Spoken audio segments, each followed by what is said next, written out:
A ver, piensen en esto por un momento. ¿Y si existiera un documento capaz de poner patas arriba todo lo que sabemos de historia? Un mapa, para ser exactos. Uno que podría demostrar que, bueno, todo lo que nos enseñaron sobre el descubrimiento de América está mal. O, por otro lado, que podría ser el fraude más increíble del siglo XX. Pues bien, ese documento existe, y su nombre es el Mapa de Vinland. La pregunta que nos lanza este mapa es, en realidad, muy sencilla, pero, sus implicaciones son revolucionarias. ¿Y si el llamado Nuevo Mundo no era tan nuevo para los europeos? ¿Qué pasaría si alguien ya lo había dibujado en un mapa mucho, mucho antes de lo que siempre nos han contado? Venga, vamos a meternos de lleno en este misterio. Vale, vamos a la primera parte. Un mapa imposible. ¿Por qué imposible? Bueno, para entenderlo tenemos que viajar en el tiempo a mediados del siglo XX. Imaginen un mundo que, en fin, creía que tenía su historia bastante clara y de repente de la nada aparece este objeto y lo pone todo patas arriba. La cosa empieza en 1957. De repente, un comerciante de libros raros se presenta en la Universidad de Yale. Les ofrece un pergamino que a simple vista parece medieval. Hasta ahí todo normal. Pero claro, cuando lo desenrollan, los expertos se quedan de piedra. Ven algo que sencillamente no debería, no podía existir en un mapa de esa época. Y aquí es donde está el bombazo, el detalle que lo cambia absolutamente todo.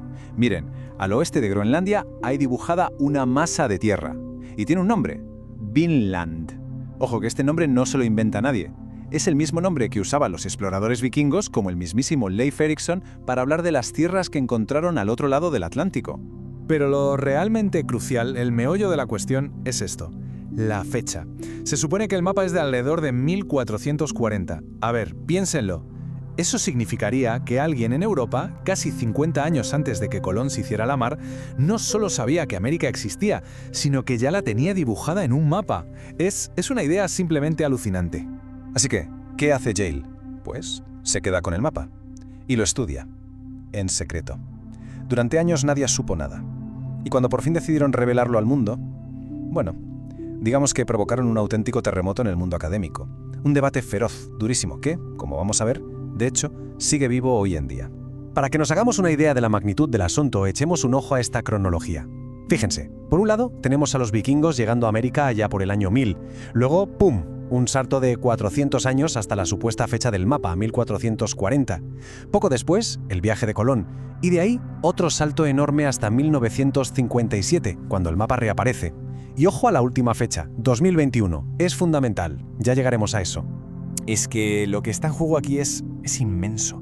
No estamos hablando de una simple anécdota para historiadores, para nada. Si este mapa fuera auténtico, habría que coger los libros de historia y literalmente reescribirlos.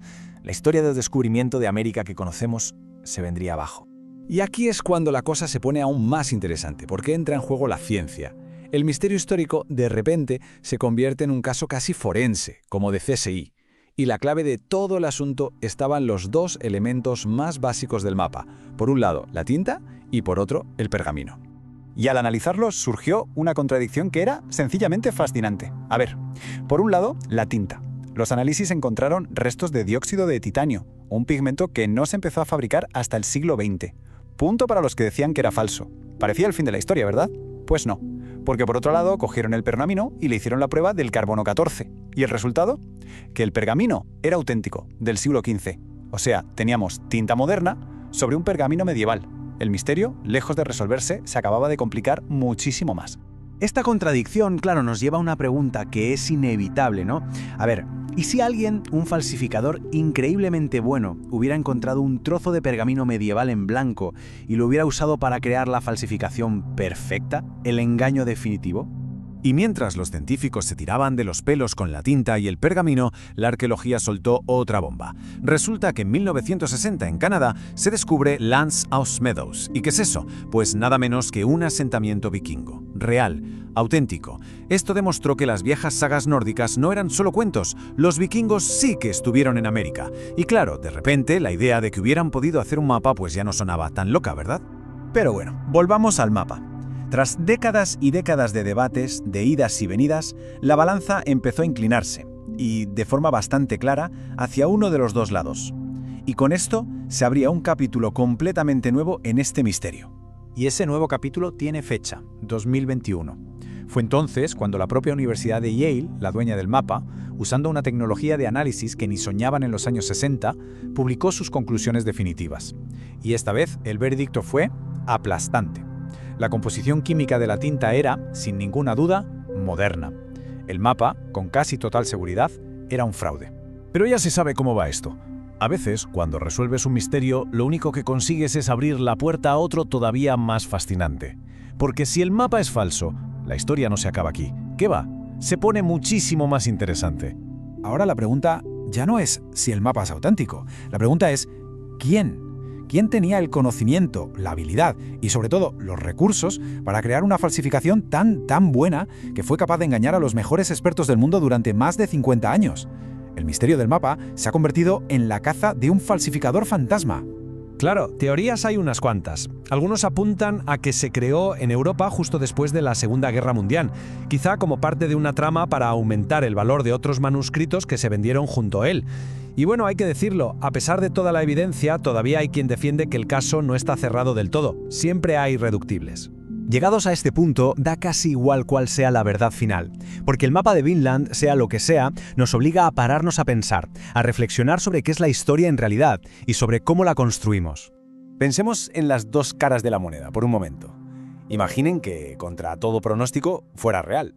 Pues significaría que la historia del descubrimiento que nos contaron está como poco incompleta, que el conocimiento de la existencia de América ya corría por Europa, aunque fuera en secreto, en círculos muy pequeños. Pero si es falso, que es lo que todo apunta, entonces esto no es un simple timo. No, estamos hablando de una auténtica obra de arte de la falsificación. Un objeto creado con una inteligencia y una astucia tan brutales que fue capaz de tomarle el pelo a los mayores expertos del planeta durante décadas.